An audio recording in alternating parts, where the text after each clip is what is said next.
Bəzən bir hadisə olur və sən nə qədər oxusan da, nə qədər dinləsən də, nə qədər baxsan da, içində həmin hadisə ilə bağlı suallar qalır. Burada nəsə çatmır. Bugün sizi Kürdəmir rayonunun Şüşün kəndinə aparırıq. Sakit, kiçik bir kəndə və bir gecəyə, o gecə ki, 2 ölümün sığdığı bir gecə idi. 2020-ci il fevralın 22-si səhər açılır, hər şey adi görünür. Ta ki, evin həyətindəki quyuya baxılana qədər. Evin sahibəsi həyətdə gəzərkən təxminən 1 metrlik su quyusunun içində bir cüt insan ayağı görür. Kimsə başı aşağı su quyusunun içində idi. Qadın qorxaraq evə qaçır və həyat yoldaşına deyir ki, kimsə həyətimizdəki quyuya düşüb. Ər-arvad quyunun yanına qayıdırlar. Onlar düşünür ki, yoldan ötən kimsə hansısa məqsədlə onların həyətinə girib və bu zaman quyudan xəbərsiz olub ora düşüb. Beləcə quyunun içində olan insan ayaqlarından yapışaraq sudan dartıb çıxarırlar. Quyudan çıxan insan başqası yox, onların doğmaca gəlinləri Leyla Cəfərov idi. Onlar isə Leylanın yuxarıda evdə yatdığını düşünürdülər. Qaynananın sözlərinə görə o dərhal gəlinə süni nəfəs verməyə çalışır. Lakin quyudan çıxan artıq Leylanın özü yox, cəsədi idi. 1998-ci il təvəllüdlü Leyla Cəfərova artıq canını tapşırmışdı. Bu sözlər evin sahibəsi Leylanın qaynanasına məxsusdur. Cəfərova Leyla Cavanşir qızı ana idi. Yaş yarımlıq uşağın anası. Buz kimi sudan çıxarılan cansız bədəni hələ qurumamış evdə daha bir faciə üzə çıxır. Leylanın oğlu Hilal. Yaş yarımlıq Hilalın meyidi isə evdə tapılır. Ana quyudadır, körpə evdə. Və məhz bu məqamdan sonra istintaq üçün suallar yaranmağa başlayır. Bir ailə, bir gecə, 2 ölüm. Hadisə ilə bağlı Kürdəmir prokurorluğunda cinayət işi açılır. Hüquq mühafizə orqanları bildirir ki, ana və uşağın bədənində zorakı ölüm əlamətləri aşkarlanmayıb. Bu cümlə ilk baxışdan çox şey izah edir kimi görünür. Amma diqqətlə baxanda Leyla Cəfərovanın əlində kiçik bir kəsik izi aşkar olunmuşdu.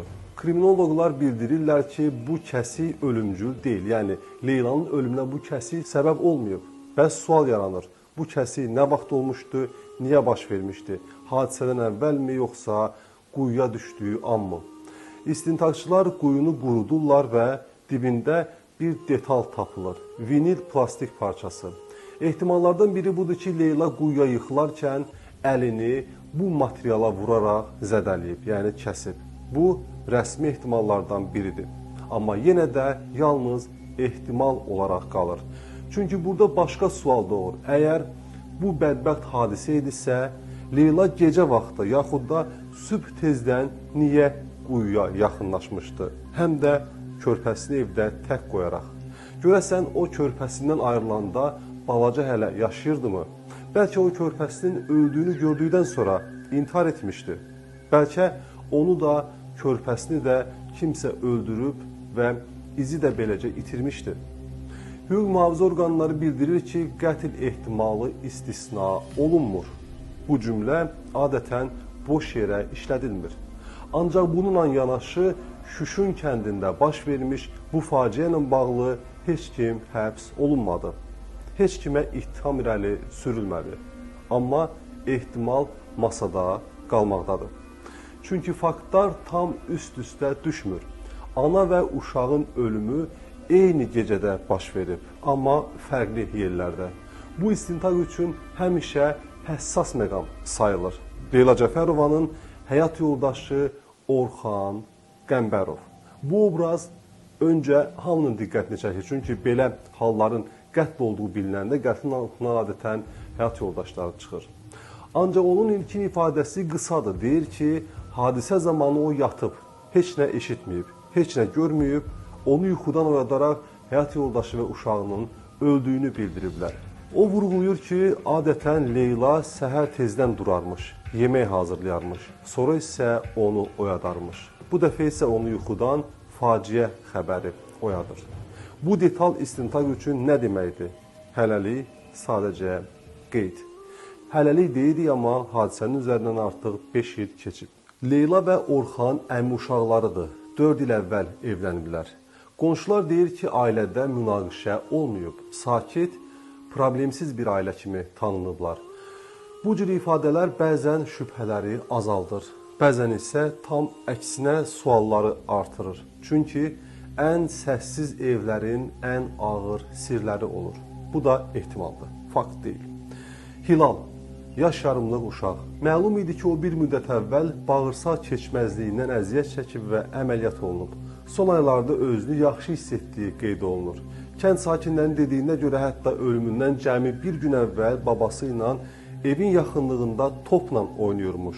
Bu fakt istintaq üçün önəmlidir. Çünki uşaq ağır vəziyyətdə olmayıb. Bəs onda nə baş verib ki, bir gecə ərzində uşaq dünyasını dəyişib? Bu suala cavab yalnız tibbi ekspertizanın nəticəsindən sonra verilə bilərdi ki, tibbi ekspertiza da artıq keçirilib. Lakin internet resurslarında həmin işin ekspertiza nəticələri ilə bağlı məlumat tapmadıq.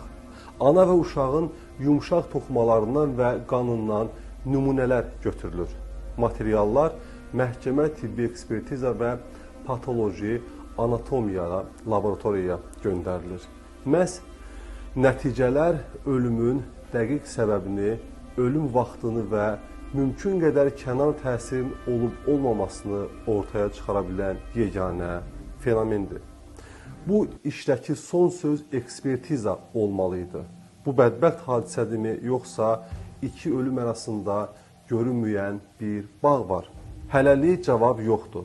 Şüşün kəndində bir gecə yaşandı və o gecənin sabahı hələ də açılmır. Həmin gecənin zülməti bugün də aydınlığa çıxmır. Quyu, ora düşən hər şey sanki yoxa çıxır. Amma izsiz də gedmir. Səs batır, zaman dayanır, həqiqət gecikir. Şüşün kəndində də quyu danışmır. Amma susqunluğu ilə da suallar verməkdədir. Əgər bu bədbəxt hadisə idisə, niyə gecə? Əgər təsadüf idisə, niyə eyni gecədə iki ölüm? Əgər hər şey aydındırsa, niyə hələ də dəqiq cavablar yoxdur?